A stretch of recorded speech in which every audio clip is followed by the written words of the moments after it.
are just a couple more ideas about what could be in a visual journal. If you're like into comics and more into drawing, you might decide to do a comic or a day in the life of. So you make a box for different things that you do in the day, and then you document it. And again, it's not about accuracy, it's just about telling a story, showing some emotions, trying different angles. Memories.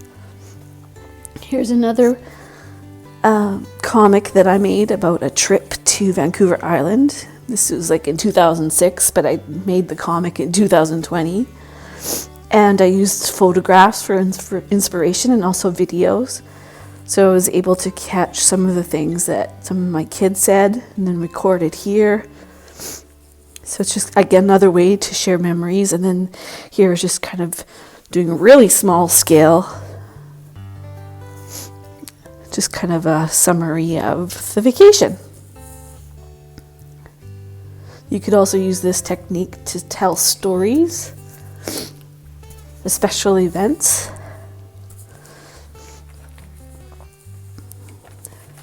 So many possibilities. You can add pictures or add pages on. This is the prompt was, how wild does your garden grow? So I mentioned this earlier, but you could go outside and gather leaves and do printmaking and twigs and different things, make something like this. And then I just put different words that it was a clue for myself that I wanted to bloom and grow and sow. And then I just wrote other words for those down the side. And then on this one, I took some old family photos, some special family memories, and put it in sort of in a cartoonish environment, just kind of showing me as I grew older and some special occasions. Again, no journaling, but it does show a journey, and to journal means to show journey. That's the root word of journal. Sometimes I just want to write, and that's all I'll do is write.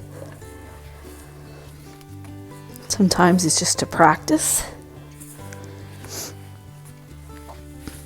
Just remember memories. Respond to news. This was, I used a stick to paint with. Sometimes I try for realism. This is another journal that I made, and it has little pockets, so I put little paintings on the front and then left the cards blank on the back so I can journal there. Again, this is all using things that I have in my studio. And every February I like to work on faces. So I created a face each day, and this is sort of like the Picasso faces, but not as abstract. And then I created names and personalities for each of the characters. Did some collaging for backgrounds.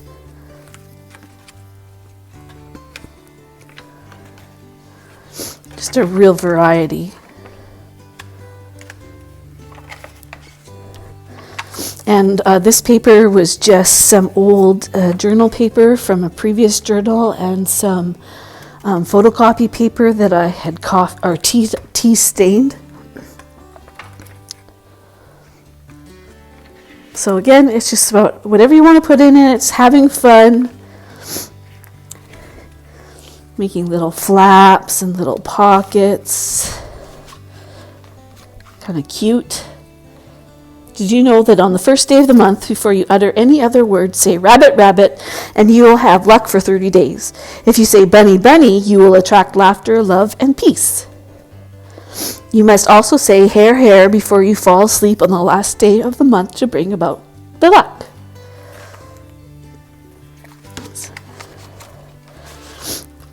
So just kind of fun, whimsical kind of things. Sometimes I like to just sketch and create environments.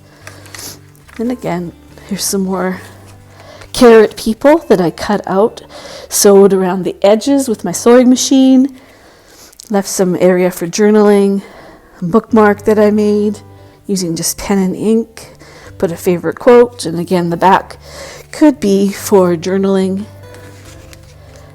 Real fun stuff. So endless possibilities.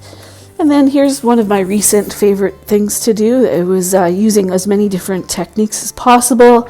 Sometimes it was printing, sometimes it was cutting out and gluing papers on the back.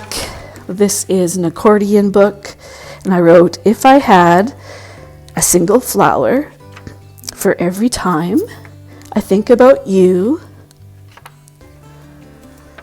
I could walk forever in my garden. So with this, my inspiration was the wildflowers of Alberta.